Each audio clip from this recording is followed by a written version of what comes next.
What if I told you that Kentucky was housing some of the most terrifying and bizarre artifacts, stories, and secrets in the entire country? Today, with Barton Nunnally's blessing, we're going to be taking a deep dive into his book, Mysterious Kentucky, detailing not only the stories, sights, and sounds, but the history of what truly lurks beneath.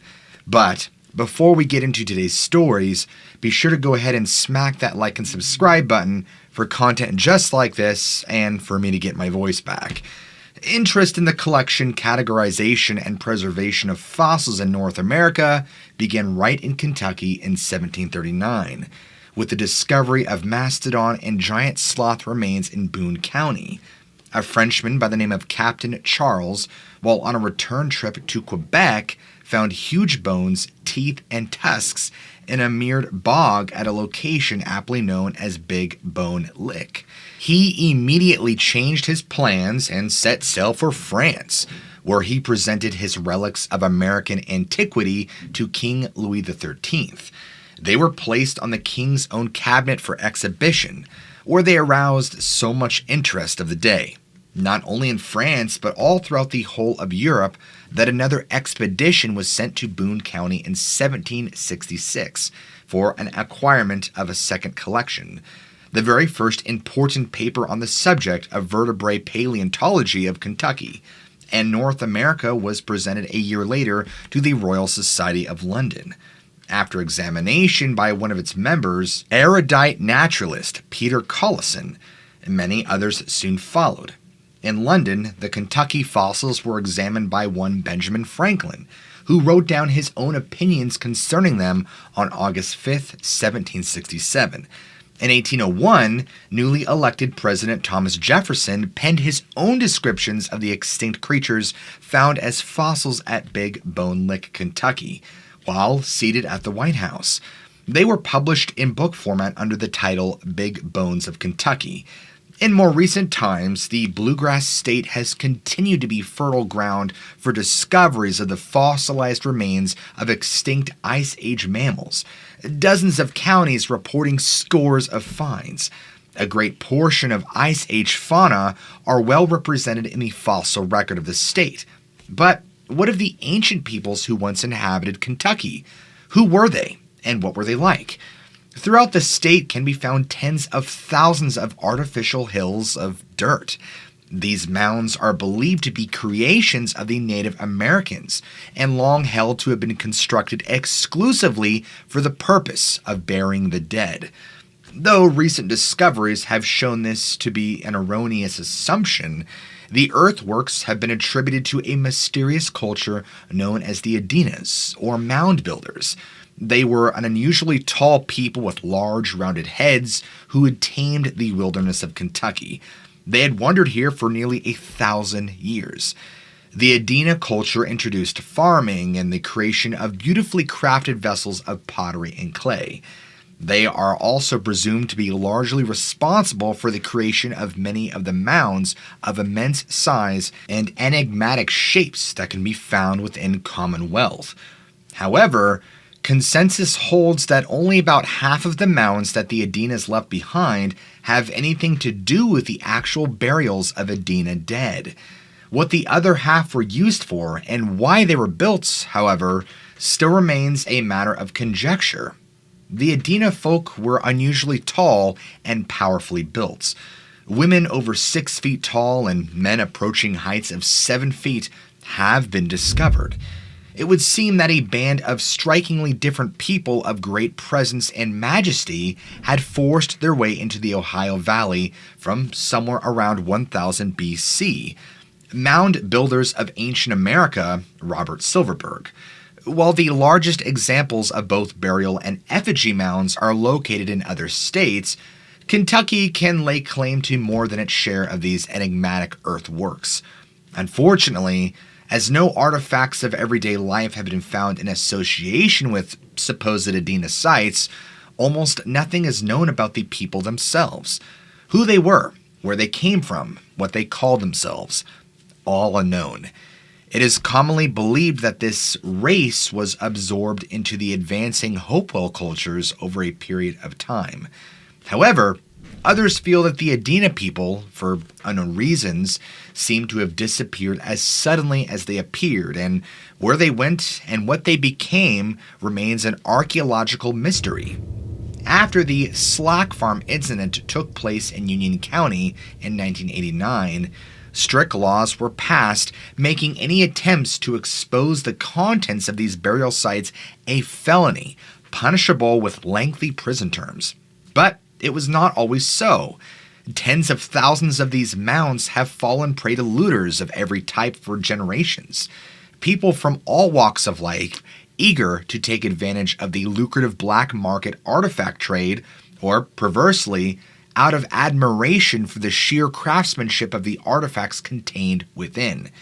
However, long before the artifacts themselves were considered to be monetarily valuable, the principal interest lay in the occupants of the mounds. In the past, numerous attempts to solve the riddle of who was actually responsible for the creation of the mounds had resulted in many of the earthworks being opened and the contents exhumed by both the trained and untrained, professional and amateur archaeologists alike. Some of what was found to be interred in these hills of the earth proved to be intriguing to say the least, perhaps even sensational. In the late 1800s, some 10 mounds in Henderson County, located just across the Ohio River from Diamond Island, attracted some attention. A professional excavator was called in from out of state, and they immediately busied themselves with the task of excavating only 2 of the 10. To everyone's surprise, it was announced that the mounds held the remains of pre-Indian culture. Many artifacts of deadly un-Indian appearance were brought forth, most of them being made of glass. A.J. Anderson, the owner of the property in question, was also involved in the dig and claimed that the trinkets of glass were handsomely carved and no doubt belonged to a culture which existed long before the arrival of the Native American Indians, to which mounds of this nature were invariably attributed. A Colonel H.A. Majors also found mounds on his own Henderson County property and dug into them. He also claimed to have discovered evidence linking the mounds to a pre-Indian race, though he can find no record of descriptions or any artifacts that he may have unearthed. It is interesting to note that in both of these early accounts, there is a curious absence of the discovery of any human skeletal remains inside the mounds. Barton had visited this area on several occasions and was able to walk some of the many ridges and cultivated fields there. The 10 mounds have long since disappeared beneath the farmer's plow and the devastating effects of soil erosion. He was able to find 2 good examples of worked glass on his first trip. They appear to be examples of handheld scrapers, or skinners as they are called. Though they were not handsomely carved, they did appear to be genuine. And although it is known that glass was unavailable to many early cultures, and so not worked into tools by them, these did appear to be of Amerindian construction. The mound builders, it would seem, most likely consisted of not one, but several very different and unrelated peoples. But they were by no means the only mysterious culture to have lived in the bluegrass state in the distant past. Other enigmatic groups, about which nearly nothing at all is known, evidently made their home there as well. Few have ever heard of the Kentucky Stone Graves people, and this is due mainly to the fact that nearly everything about this race lies shrouded in mystery to this very day. They were a people unto themselves and did not follow or share the customs of their prehistoric counterparts.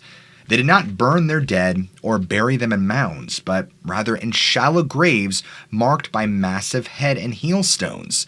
The 2 large stones are placed upright or standing with the cadaver interred between them. They did not inscribe the stones with markings of any kind, and unlike similar burial sites found in neighboring states, no artifact of any sort, not so much as the thread of clothing, has ever been found in association with these Kentucky burials. Also, the stone graves' skeletal remains were found to be of smaller stature than contemporary natives, and whereas the mound builders' earthworks proliferate over an extremely large area, by contrast, fewer than 10 stone grave burials have ever been found, all of them in northern Kentucky. This archaeological riddle still waits to be solved, but when and if it ever is, there are still others of some merit waiting to take its place. In spite of all evidence and testimony to the contrary, mainstream archaeology still does not officially recognize one single example of pre-native culture as existing in North America.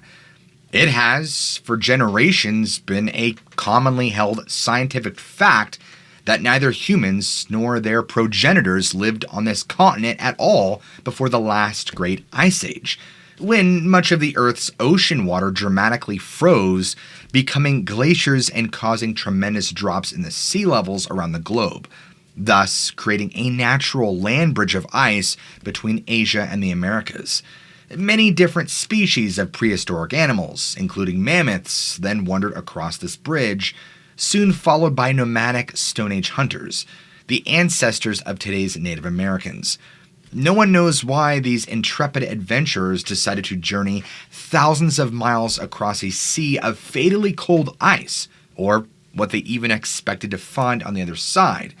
But, in theory, that is exactly what they did. Gradually, as the Earth's climate warmed back up and the glacial ice caps began to melt, the waters rose once again to flood back over the land bridge and effectively strand forever anything and anyone that had previously crossed over. This bridge was located in the Bering Straits, and it has been taught that all of this supposedly happened a mere 12,000 to 20,000 years ago. Knowing all this, it would seem safe enough to assume that the words mysterious and pre-native are synonyms, since, geologically speaking, no human presence was to be found in the Americas before the arrival of the Native American ancestors. Therefore, any artifact or evidence pointing to a pre-native race could simply not exist. But recent archaeological evidence found in North America has shaken this long-held notion and forced academia to reconsider, revise, or erase completely much of what has been written and taught about the first peoples of this continent for generations now. It is only now being grudgingly conceded that man has lived here for tens of thousands of years longer than all previous guesses, no matter how they learned they may have been. Recent archaeological discoveries in states like California, for example, have pushed the envelope of human occupancy as far back as 70,000 years. But, incredibly, even the people who walked the earth during that distant era were mere geological infants compared to those who apparently once roamed the dark hills of Kentucky. Evidence of human presence has been reported from sites in the Bluegrass State, which goes far back into the dimness of mankind's past and far beyond to a time when no man of any type was supposed to be walking around on 2 feet, much less leaving behind him evidences of structured societies. We know from scores of fossil recoveries from all across the state that many species, Pleistocene vertebrates, or Ice Age mammals, thrived within Kentucky's boundaries, with the mastodon being the most plentiful, having adapted extremely well to Kentucky's climate and ecology, since it is officially believed that these huge elephantine colossuses became extinct long before early man developed any type of recognizable civilization. No evidence of civilized man, geologically speaking, should be discovered anywhere but above strata containing fossilized remains of mastodons. Certainly no artifact of man could possibly exist in the earth far below the remains of mammoths, right? A prehistoric site found in Blue Lick, Kentucky, Nicholas County, cries out in contradiction. Excited workers excavating there at a depth of 12 feet discovered the bones of a mastodon. They dug even deeper in the hopes that more bigger bones might be found, and then, 3 feet below the mastodon remains, they made a remarkable discovery: a set stone pavement of perfect design and craftsmanship. So obvious was it to all who beheld it that no act of nature could have formed and executed such a structure so perfectly. Each witness was entirely convinced of its origins by the hands of some form of early man.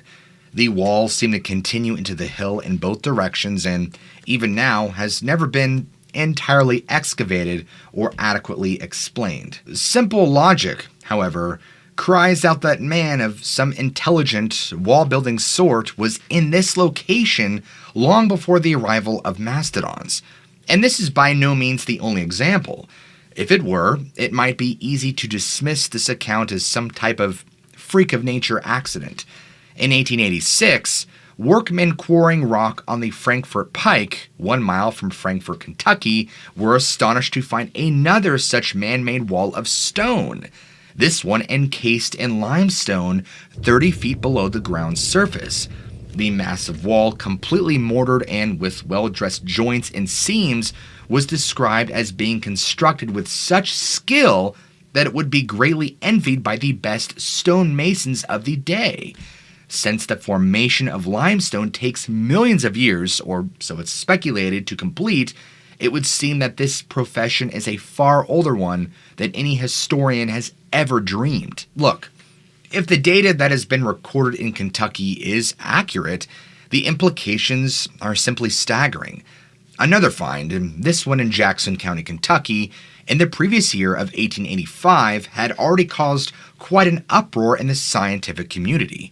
There, in the Cumberland Mountains, at a place then known as simply Big Hill, a well-used wagon trail had eventually worn down the earth far enough to unveil a layer of sandstone, upon which were found 300-million-year-old tracks of several prehistoric creatures, including bears and horses. Although it is believed that horses were not native to North America, only being introduced here at a much later date.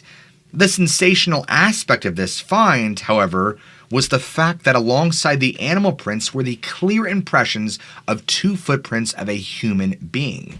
Following a thorough examination of the tracks, Professor J.F. Brown of Berea College announced his opinion that the prints were of the human origin, and that they were of good size, or larger than normal for man, with toes well spread and distinctly marked. Decades later, in 1938, a Dr. Wilbur S. Burroughs, head of geology, also at Berea, announced his discovery of no less than 10 fossilized human footprints on a farm owned by one Mr. O'Finnell.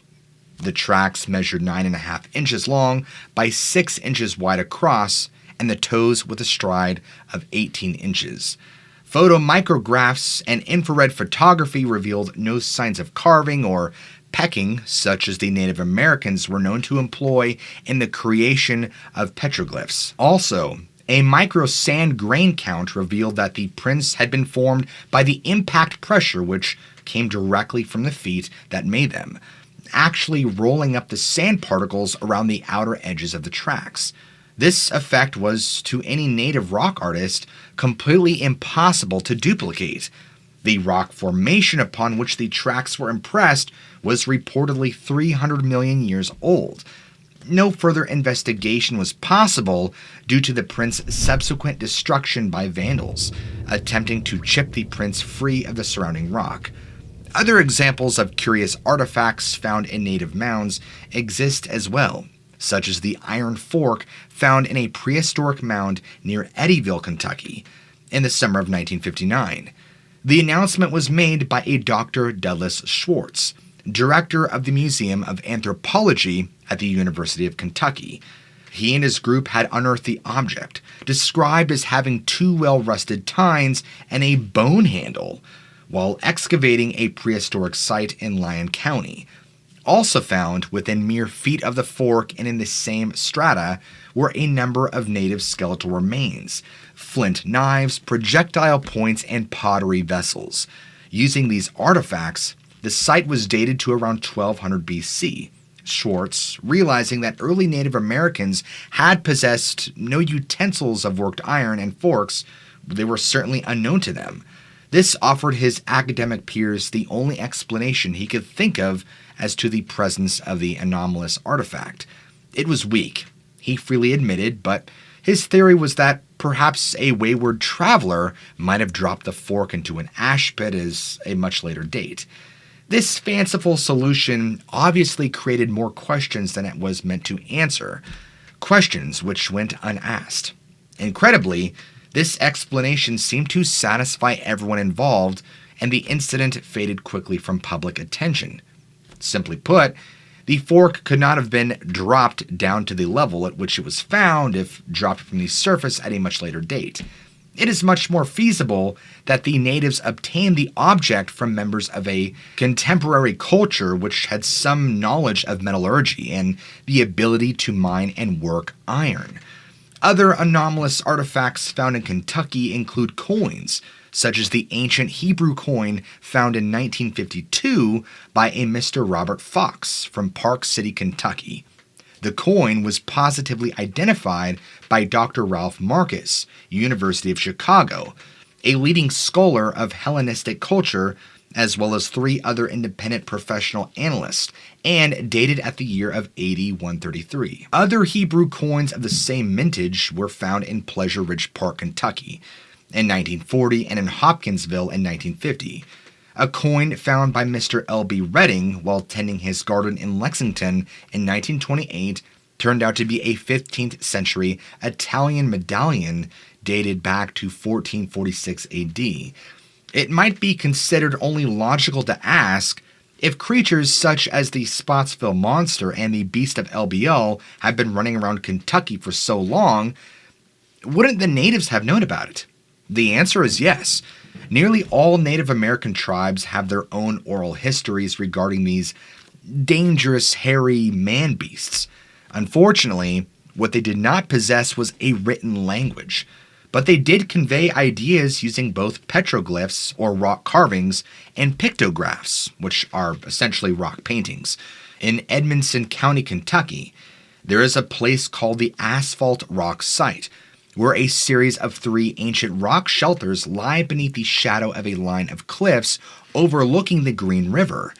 In the middle of this trio, painted in dull red on the upper portion of the rear wall, in what is one of only 2 documented pictographic sites in the entire state, is a bizarre humanoid figure, standing as one of the best examples of the ancient beastmen images that Barton has ever seen. The figure is depicted as standing up like a man with its arms above its head and its clawed fingers spread menacingly. It has a cat-like, apparently muzzled face, hairy body, and either horns or pointed ears. The lower portion of the image is heavily weathered, a testimony to its great antiquity and authenticity as an actual Native American pictograph. It is believed that for more than 12,000 years, all parts of Kentucky were inhabited, or at least well traversed, by many tribes of early Amerindians. Much is known of the history and culture of many of these tribes, but the meaning of the strange symbols and images which they are given credit for carving or pecking into the rocks of Kentucky in ancient times remains largely enigmatic to this day. Therefore, this chapter on Kentucky's mysterious past should not conclude without some mention of this interesting topic. 27 counties in the Bluegrass State have been officially recorded as possessing examples of ancient petroglyphic or pictographic art forms. In these counties, 71 sites of this nature have been documented. It can be safely assumed that, just like the curious mound platforms that proliferate here, many more examples remain undiscovered by modern man, having been swallowed up over the centuries by dense growths of tree and thicket. And no one can say how many darkened caves exist with strange images decorating their walls, which have never been, or may never be, gazed upon by the eyes of man. No one knows with a certainty the person or persons responsible for many of these images or what they might mean. So, let us examine just a few of them.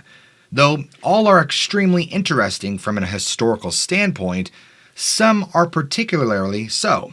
for they depict images of an anomalous nature or atypical to what might be expected to spring from the hands of early native artists. In Carter County, Kentucky, at a place known as Carter Caves, can be found one of only 2 known pictographic rock painting sites in the entire state. There, at the base of a limestone cliff, can be found the painted image of a cross within a circle, and beside it, the representation of a gigantic human foot measuring 2 feet long from toe to heel. It remains the only limestone pictograph as yet discovered in Kentucky. The circled cross conjures images of Euro-Anglican origin, and much resembles the insignia used by the ill-fated Knights of Templar, though, in the end, this is merely speculation.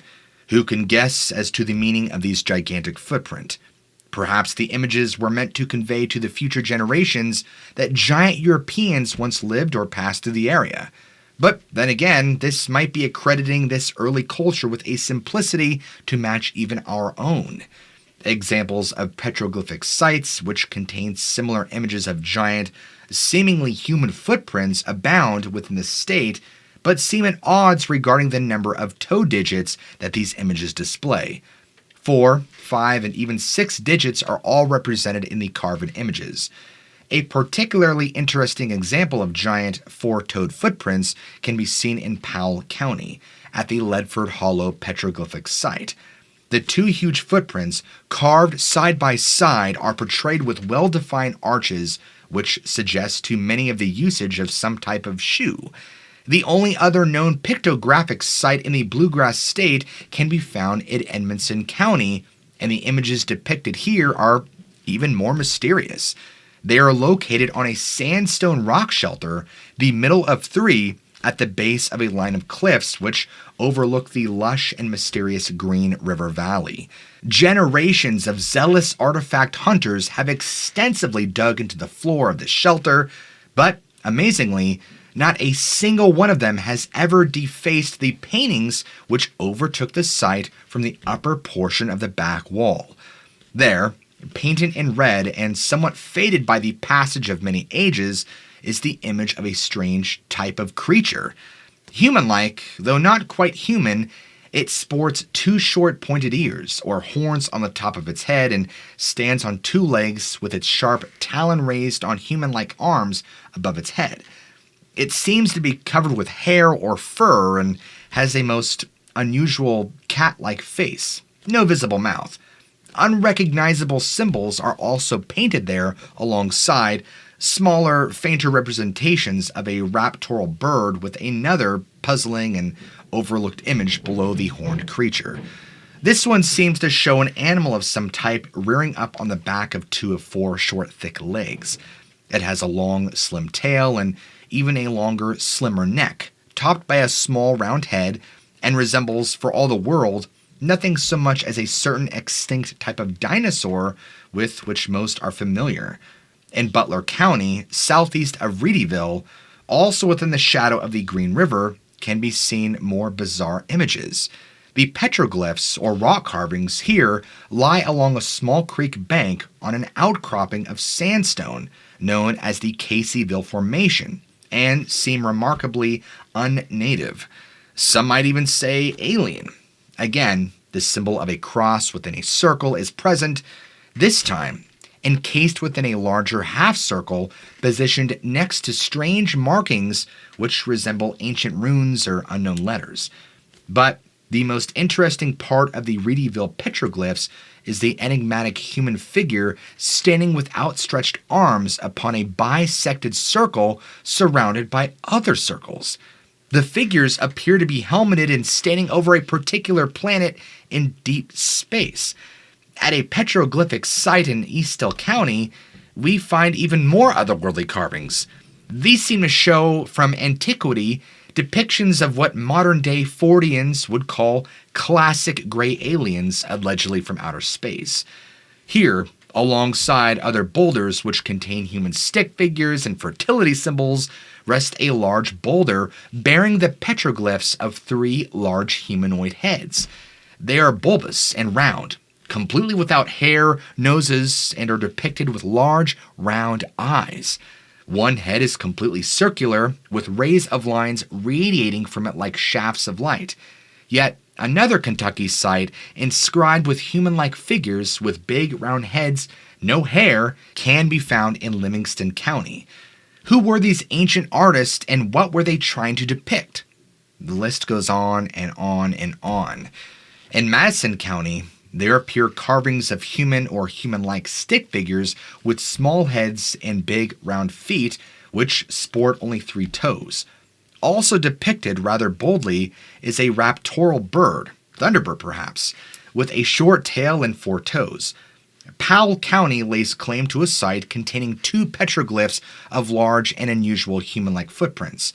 Unusual in that they have well-defined arches, which, to some, denotes the usage of some type of shoe, and only 4 toes each. The 2 prints are carved side by side on the same boulder. But those crazy early artisans in Lee County may have gone too far. There can be found the carven image of an animal with a long neck, upright pointed ears or horns, 6 legs, and what appears to be a feathered wings sprouting from its back. So, just how accurate were all those tedious history lessons in high school? Ultimately, history is only as good as those who record it. In Wolfe County was found a boulder inscribed with the date 1717 upon its face, amid many other native markings known as bird tracks. The date inscribed seems much older and more weathered than the markings attributed to the natives, and yet the first documented visit to Kentucky by outsiders was in the year 1750. It is interesting to note that of all the rock carvings known to exist in the state, these bird tracks are far and away the most common and widespread. When carved upright, they are best described as looking like a simplified 3-pronged trident. If these are indeed symbols, then some meaning must have been ascribed to them by these ancient stone carvers. These simple tridents have been found at prehistoric sites all over the world, sometimes even in the most unexpected locations, such as the ocean floor, and once in 1958, 7,000 feet below the Arctic ice. Unfortunately for all of us, the meaning of these strange marks just remains as mysterious as the people who carved them into the rocks of the world. Curiously, the trident has long been considered the symbol which represents the legendary lost continent of Atlantis, which, according to most accounts, sank beneath the waves of the Atlantic Ocean well over 10,000 years ago. Very strange. According to Lewis and Richard Collins, The History of Kentucky, 19th century spelunkers, while exploring a cave in Muhlenberg County, discovered the remains of 4 mummified people dressed as Romans. Bizarrely, also found in the burial chamber was the corpse of a monkey. All the remains, including the monkeys, were petrified. No Romans in Kentucky, Bigfoot petroglyph, Powell County. An ancient beastman pictograph or rock painting found on a cave wall in Edmondson, Kentucky, seems to show a bipedal cat-like figure. And in 1932, near Louisville, a mound was reportedly found to contain the remains of several native and blonde-haired, bearded Viking warriors, complete with a metal shield, spear, sword, knife, and helmet. Later, after examining the contents of the native medicine man's pouch and finding it filled with head pennies, one of the men reportedly took himself out. When authorities were later brought to the scene, the burial cavern was empty, save for the shield, an unusual silver peace pipe, and the pouch of old pennies. All the bodies had vanished. The site was roped off and then ordered bulldozed down by local authorities. The shield was identified as Viking in origin, but a large university, and given to a museum in Washington, D.C. No explanation as to the origin of the pipe or the disappearance of the bodies was forthcoming. Then, 8 years later in 1840, a man named as Elias Calloway was squirrel hunting directly above the formal burial site when he found 3 large stones decorated with strange-looking symbols and curious markings. Obviously, writing of some sort. Since he found himself unable to decipher the meanings of the marks, He contacted a prominent museum, and 2 archaeologists were soon dispatched to the Callaway home. They were amazed to find the stones were actually Viking rune stones, telling how a contingent of warriors became shipwrecked on the Virginia coast and made their way westward, dying one by one from sickness and hostile native attacks, until they came to the Ohio River. The last remainder of this group had apparently befriended the local natives and was buried in the mound, which was thought to have been at least 200 years old. Native American legends claiming knowledge of the presence of blonde or red-haired Nordic types, which predate the arrival of Europeans, have circulated for at least 2 centuries. Digging even deeper into the past, stay tuned for the next episode where we focus on bizarre skeletal anomalies. What did you guys think of today's deep dive? Be sure to let me know what you think in the comments below. I'd love to hear from you.